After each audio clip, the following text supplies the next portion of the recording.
wa rahmatullah keɗitiɓe shiri meɗen ɗum barka ɗum hononde fulɓe garoɗum to suudu radio fm gonɗuɗo hayre zinariya jaɓɓama meɗen e ɗum wakkati inde an aboubacar ibrahim kunga no anduɗon nomin bofti waddanoygo en habaruji ɗini han ko taskaram ɗanni han emin bolba hundeji feere feere dow ko yahata to gureji meɗen sannan bo kadi emin wadduwa yimɓe feere feere jinɗum raara dow hundeji jahoji ji'en ko handi gaɗen e no handi gaɗen har keɓen nasaraku so emi toro jomirawo balluma en sannan kadi bo to on jejjitayi min okka on dama onon ma natton okkon shawariji moɗon deydey gorgodo so hande shiri meɗen ɗum ɗum musamman inchallahu hande ko rareten woni haalamma jangirde musamman nde sukaɓe meɗen rewɓe to gureji meɗen e ladduɗe meɗen toye ɗum dari neɗɗum yehirta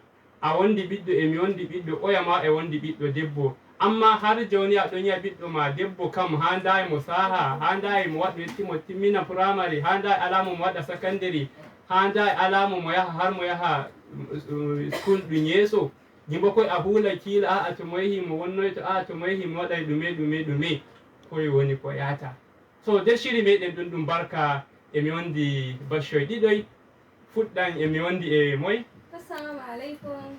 Nanoɓe min Indian Fatima Ibrahim. So Fatima Ibrahim jaɓɓama sannan mi wondi e moy kadi? Min baba Indian Khadija Abdullahi. So Khadija Abdullahi lalemon ɓe waɗgo joining programme ɗum ñam. So emi yiɗi kafin onon ma natton okkon ballitimo deydey gorgodo emi yiɗi ɗan gewten e sukaɓe ɓeni han so amma kafin ɗon wono no anduɗen ko yata har ga Allah gonga enen sukaɓe meɗen musamman rewɓe en ɗuuɗa okkugo hankali dow maɓɓe musamman yiki ɗum aliɓe ɓe jangi jangirde deydey gorgodo kadi bo banne rewɓe to jiitenɓe kamɓe rewɓe wallahi to on daari banne ko to gure wala ballita ɓeddañoɓe maɓɓe ko bandiraɓe maɓɓe gonduɓe kadi tawsayi ɗum ballitol wono sukaɓe rewɓe to ko je sukaɓe men rewɓe en okkataɓe dama ɓe jaha kamɓe ma ɓe godo iren ko jiiten inchallahu kamɓe ma ɓe gartowa goɗɗum e nder gol sannan kande jangirde na way ma dole huyri e mayre ba aa kande jangirde sahande ma sai goɗɗum wonta ɗon ɗum ci gaba to rayuwa mum e rayuwa wuro fuu sannan kadi bo kande jangirde to en kuula aa sukaɓe men to ɓe dilli ɓe wayloyto ɓe bonnoyto to sukaɓe meɗen rewɓe gonɓe to wuro bonniɓe joni to gure bo kamɓe bona ɗuma makaranta ɓe jeehi ɓe bonnoyi tawi ɓe jeehi ɓe bonnoyi so gan noon haden gewten e sukaɓe ɓeni ha so min fuɗɗira e Fatima Ibrahim fuɗɗan mi yiɗi mi anda ɗuma aji ma gonɗa to makaranta maɗa? SS2.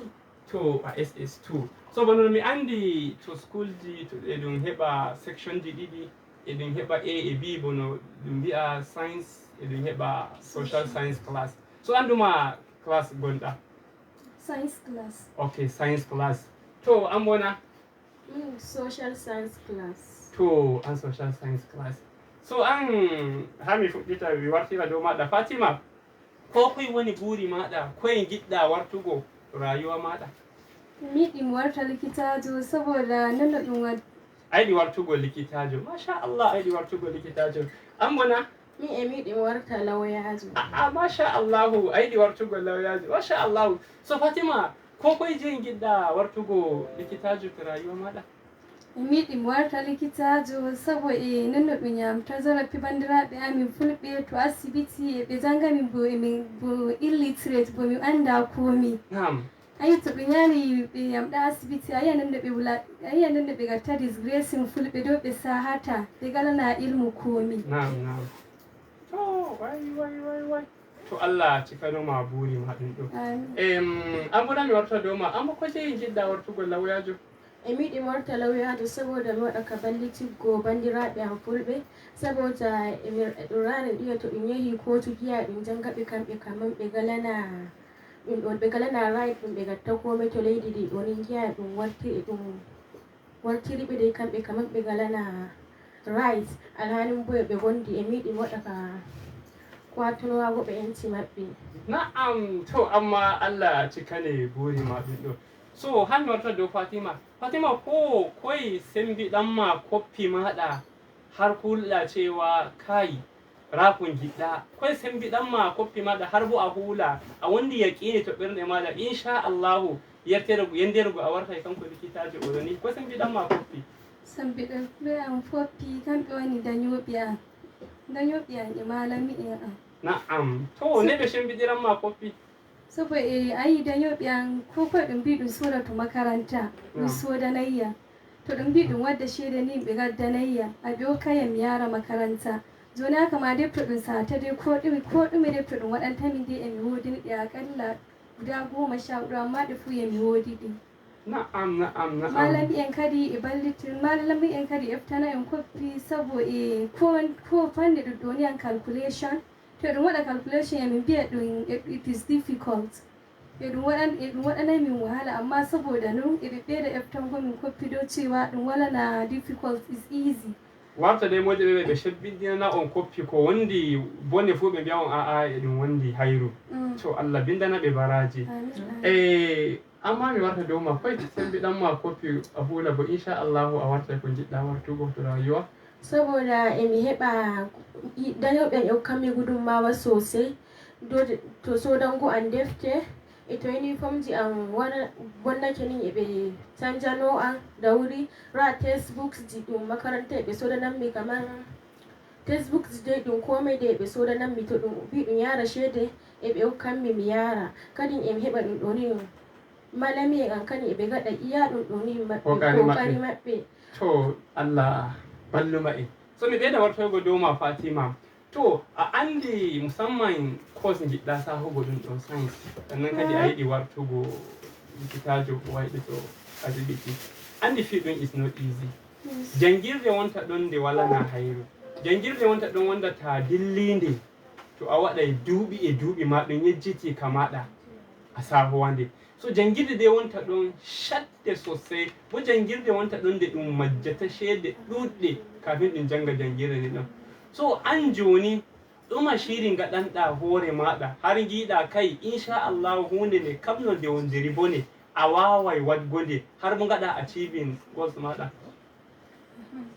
Sabo ɗum ɗoniyam mi to mi course gaɗay mi kanjum wonta science mi ɗi waɗa science saboda mi ballita lesse to on yamɗani fo dañayni to wuro asibiti wala ɗum haade ɗum yartawo ma ɓe ɓurtake ma don nder ton ma ɓe ɓurtake asibitije mawji shi yasa e miɗi mi warta likitajo saboda mi waɗa ka taimakago ko min tan mi wawai taimakago dañowo. Mi nani kaɗum to amma an to hoore maɗa koye fuɗɗuɗa andi bo woy ɗum mbi shiryantoɗo yende jumɓare fa daga yende alarba fuɗɗata shiri hande to julde waroy ko goɗɗum waroy to fa e ɗon shiri ɗum waɗata musamman ƴiñiyago ñande nden ɗon. So an to rayuwa ma ra ko jiɗɗa wartugo to e joni ɗuma mataki janganɗa hoore ma joni wonda hundeji ɗin ɗon a hulata dilliri noon e rayuwa ma to inchallahu a wawa wadgo achieving ko jiɗɗa.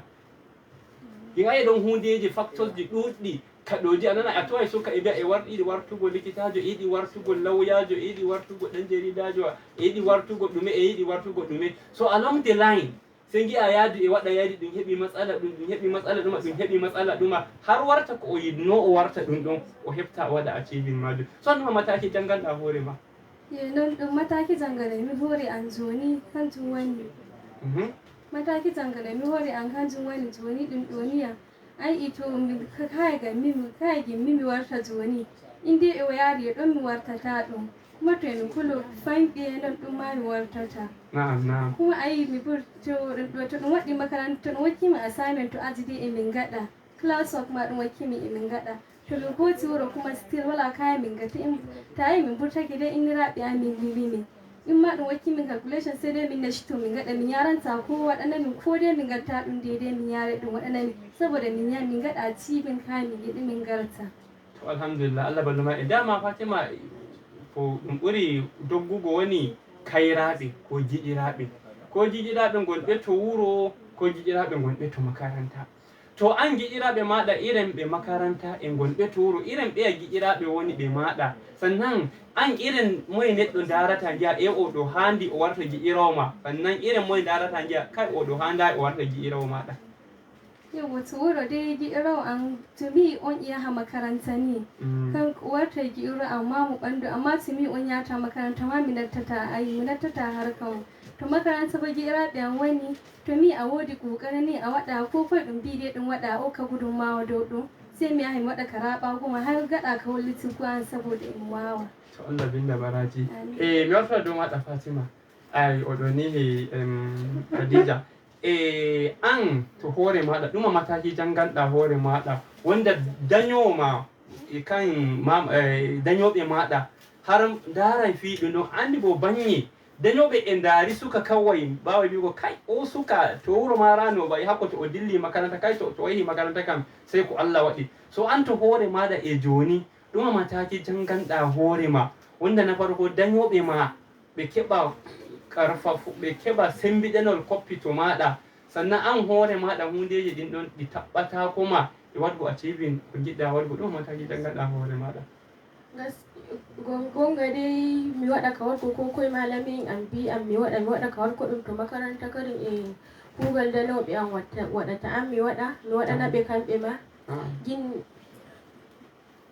to Allah balluma ha mi warta dow maɗa Fatima ko to subjectji shaho ton e ɗon woɓɓe ɓe anduɗa to duniyaru ko to lesdi meɗen du Najeriya no wima kai ɓe ɗo ɓe okki contribution maɓɓe sosai har yigo musamman science ɗum sahata har science ɗum warti hande wono misali a towai ko to asibiti a towai likita en jangirde maɓɓe warta ɓe mbiya a to ai wanejo gannoɗo bincike dow hunde kaza kaza hanko fami har to hore nawi ra irin leɗɗe handi ɗum yara to rewdu nawi ra irin leɗɗe handi ɗum yara a nane motaji walano amma dalili wane waddi a nane computaji walano amma wane kanum ballito har computaji ɗin ɗon ɗi wari ko a hula irin yimɓeji ɓe ni ha mi hulai bono yimɓe tatoni he to e ɗon go'oto indi mako Charles Babbage to kanko Charles Babbage kanko bo ɗum pullo na ko bo ɗum luga jibajo na ɗum neɗɗo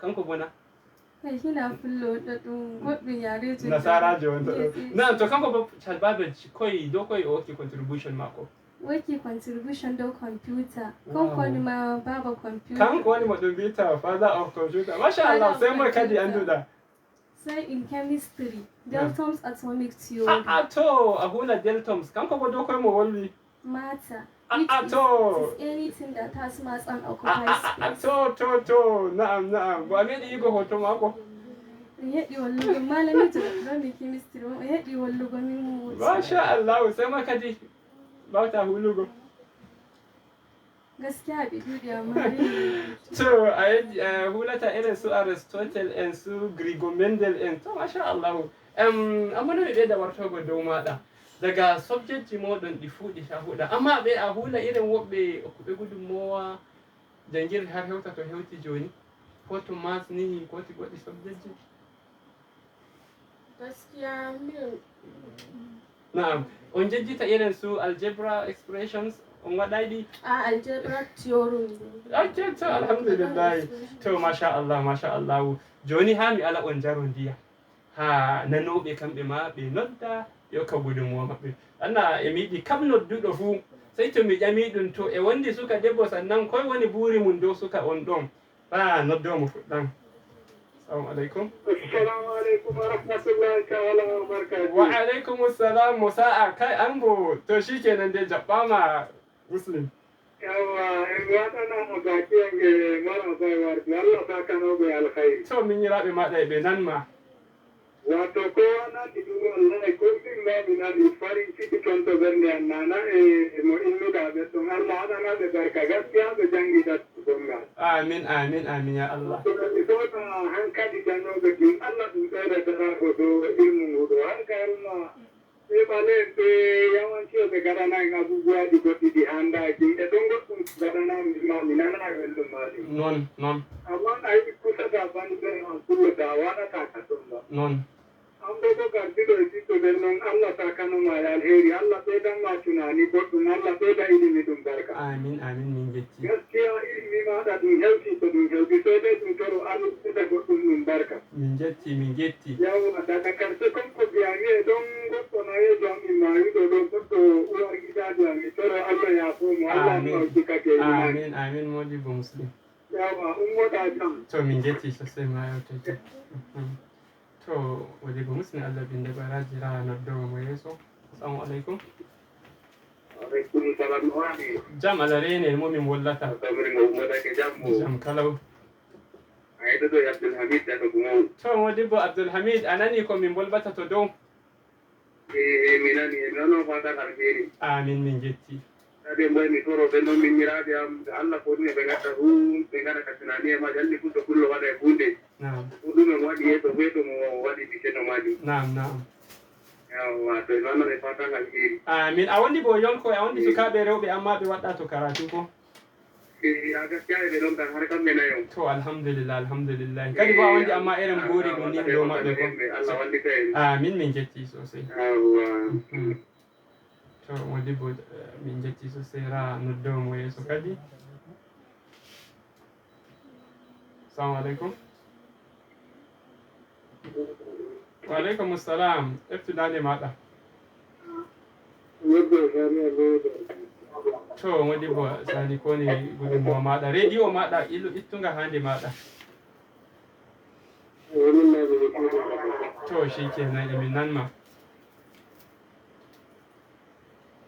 To o jippake goɗɗo. Assalamu alaikum. To kanko ma goɗɗo ɗurake mara goɗɗo nattoyi. Assalamu alaikum. Naam, assalamu alaikum. To o nattoyi ko ɗum mbiyata e hoolo. Assalamu alaikum. Wa alaikum assalam wa rahmatullah. To momin bo. To wodi bo Abdullahi jaɓɓama e nattoyi. To naam Hasan. Amin. Amin amin. to farko addu'a ɗum waɗanta ɗum ɗon ɓiɓɓe lawiya e likkita Allah wallaɗi Amin amin. Allah waɗa ɗo ɓiɓɓe ɓiɓɓe men Amin amin. to alhamdulillah gaskiya Allah bo non no ɓe ɗiɗi ina ɗum to ɗum ngam sosai Naam. na hayi makaranta ɗin sosai amma insha Allah sukaɓe insha Allah ɓe woti buru mi haka min ma insha Allah ɗiɗɗon kusanci ɗin ko kuma in kawa duba rayuwa. Na'am. To ganne ya kamata ilmi bil'in yau muhimmanci sun tsoro da gaske. Non. Inda tare da musamman don bangare ɗaya ko don su da ɓangare ɗaya wani ko soja in tare a kai sun da bandu ma da wani ma'anan jirgi. Non sosai ma. Wannan tawar sai asibiti ɗin tare a kai bandu ma da kullum. Non. Ganne ya kamata ilimin ilimin su gano ilimin sai musamman don yi su hukka goyon baya. Wannan na gali farko don ta gidan rediyo in gaskiya in sai na kokoro da gaske. Allah wallahu Allah don motsa. Amin min jetti sosai. To Allah binda baraji ra noddo mo yeso sai mi ɓeyda wartoygo dow moɗon. Assalamu alaikum. To noddol mako naccoyi e oɗo ha mi nani ɓanga goɗɗo. Assalamu alaikum. Wa alaikum assalam. Mana Ibrahim. Naam Allah rene. Muhammad da kama daga Ojo. Allah sarki madiba Muhammad to jaɓɓama nayi kuɗe. Alhamdulillah no yande. To Allah yettama. Mi hoɗi ma anke hoɓɓe maɗa. To mi yetti. Wa min ko mi wiyata Naam. Allah dañoɓe homtore gooti. Allah naway jogoto a hokkata ɓiɓɓe maɗa jaha makaranta ba. Naam. In ka jangirde ni ko non no gasa ɗo dañoɓe kenan. Naam. Woodi waɗi kokari mbiyannaɓe ɓe dilla makaranta. Non. Jaɓe janga. Non. To on ko komi ate. To modibo Muhammad jo sawti min jetti sosai Allah binda baraji. Ewre to kafin noddoɓe ɓe yeeso o nani dai irin noddolji ɗum waɗata. Noddolji on nandi fata alkhairi e du'aji to Allah jabo. Fatima ɓeyda wartoygo dow maɗa har joni dai ko a bolɓanay nanoɓe e ndaroɓe goɗɗum ko famuɗa to aji ko ko ɗum sahanma to aji wonda joni a wawi waddanoygo e mbi'a a zahirance ra ko yahata to leydi ko to yahata to gure meɗen dow nder jangirde ɗum sahanma to makaranta. Dow jangirde dai ɗum waɗanta min joni to makaranta Na'am. kuma ka ɗum gyami joni ɗum zahiri lokaci majum wari kanjum woni dow law of demand. To law of demand. To koy no ɗum mbi'i? No ɗum hade waɗanno woni ɗo. Naam, emin nanma no ɗum mbima ɗum to Law of aji. demand. Law of demand state that the higher the price, the lower the quantity of goods that will be demanded. Or the lower the price, the higher the quantity of goods that will be demanded. To ko koy woni non kadi? Lokaci kayaji ɗin engi. Bono irin ɗiya kayaji won ɗo? Bono marori ni e masarji. To kamɗe hunde shoretede. E kayan sorete ɗum. Naam. Lokaci kayaji enti. Enti bono ne shede ɗin enti woni. Lokaci kaya joni e ɗum biya misali ni joni ai marori mu ɗo 1,005 naira. 1,050 naira. 1,050 naira. To naam. Joni non no ɗum ɓeydiri ni soreɓe ɗum kadi ɗuuɗa. To ɗum waɗi bo ɗum rentake so to ɗum kayaji ɗin to marori ɗin rentake a to e sodoɓe ɗen kadi sodoɓe kayaji marori ɗin a yi'ai ɓe gari turi ɓe gari ɓe soodai. Wato kanjum woni the lower the price. The lower the price. Na'am. The quantity. To wato hunde nden to nde regake, hunde to regake to lumo, to shodoɓe ɓe jahay ɓe ɗuuɗa gimbo koy ko waddata ɓe woni regol hunde nden ɗon. Sannan kadi minen a mbi'i the higher the price. Wato bono misali en jango masardi to e wondi shede sosai, the higher the price and wondi shede sosai, so the lower yimɓe ceɗɗan kamɓe woni garayɓe e soda masaradi ndin ɗon. So amma to masaradi ndin ndi regake price mayri regake, sannan kadi ɗum heɓa high of demand ɗum tuwa yimɓe sosai gara e soda masardi ndin. Saboda ɓe yiɗi rentaki. To ɗum ɗo kanjum nami a bi'a law of demand. Kanjum bo to ɗum a dare subject ɗum sahete. To agri kan waɗani min kadi ɗum waɗaɗum to woni a economics. Masha Allah. To mi warta dow maɗa an bo ko ndiye jangirde kulata ɗum sahani on to aji wanda a wawai kotontanago en e ko yata joni e jangirde nden ɗon. Kamar nder joni dow tokkol kayraɓe ɓe ɗuuɗa. Naam. To aji e ɗum mbiyamin to min gaɗa ka tokkugo kayraɓe garoɓe bonnanami ɗum ɗo ni garoɓe bonnanami dai tarbiya moɗo amin ɗum dañoɓe amin o timin e malami en amin. Na'am. To ko a heɗi yigo goɗɗo mo emo wara makaranta o tokkitinani giɗiraɓe har warti o heɓai o warti no o warti? Non ɗum to neɗɗo e tokkitirano kayraɓe ko abokanaye en sai gi'a e warti goɗɗo ni ɗum yitata gi'a shaye ko yare ni. To daidai ɗo ko e ɗon goɗɗum illa ɗum yare ɗum sahani on ko ɗum bolbani on to aji ko goɗɗum gita a zahirance illa yare. Kai yare on dini illaji sosai. In a watta ma respecting mo yeso ma. Ko baba mama ko gi'a ma gaɗo ɓe yare gi'a ɓe gara ɓe tono ɓe kinna ɓe en. To wai wato dai yare dai neɗɗo har warta dai mu'amala mum bono e kangaɗo kawai. To wai to Allah binda baradin to hana jangen noddolji ɗiɗi zuwa tati sannan mi warta dow moɗon mi nanan golon noddoton dañoɓe dow ballitas musamman sukaɓe rewɓe ɓe waɗa achieving ko ɓe yiɗi to rayuwa maɓɓe to a noddow mo yeeso. Assalamu aleykum. Wa aleykum salam. To Allah yamɗina ko ndi gudunmowa maɗa.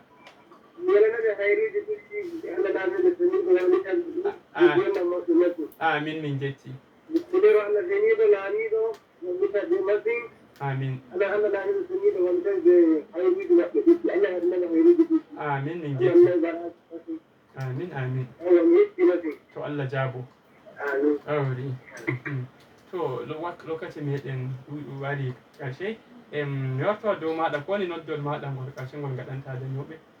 Daga naimi dañoɓe amin ɓe gaɗata biyanago ɓiɓɓe maɓɓe ceede makaranta saboda tawi to ɗum ɗabbake ɓiɗɗo to makaranta inna hakkille mum bo ummoto to yiɗi ɓiɗɗo e saha to yiɗi ɓiɗɗo mo saha to ɗum ɗabbake ɓiɗɗo hakkille ummoto kadi ba jangirde ƴaɓɓimo ƴaɓɓake suka to ɗum waɗima test to ɗum ƴaɓɓake ɗum wonɗon o Allah waɗa ɓe nana amma o kola noddata dañoɓe meɗen em nodda dañoɓe gaskiya waɗa ka biyanago ɓiɓɓe maɓɓe ceede jom yeeso ɗo ni.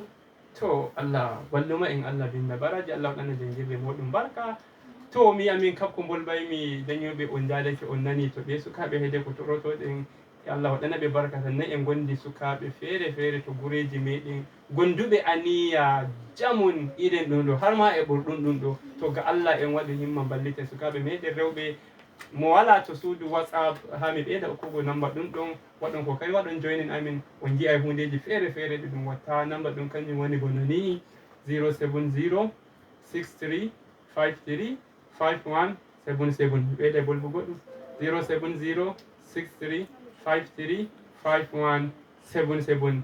Allah balluma en. Kafin nde mi ɓeyda yettugo kan Hajiya Sumayya Bakar janguɗo teddorgal waddango en programme ɗum ɗo to ardungal mako ko dental mako ngal Muryal Fulani Peace Initiative Network. Allah balluma mo, Allah ɗawtana mo jamu e DJ jo men e kanko jesen fu en waɗana ɓe fata alkhairi e onon ma fu gabogo. Allah yaruma en sati warojum. Assalamu alaikum wa rahmatullah.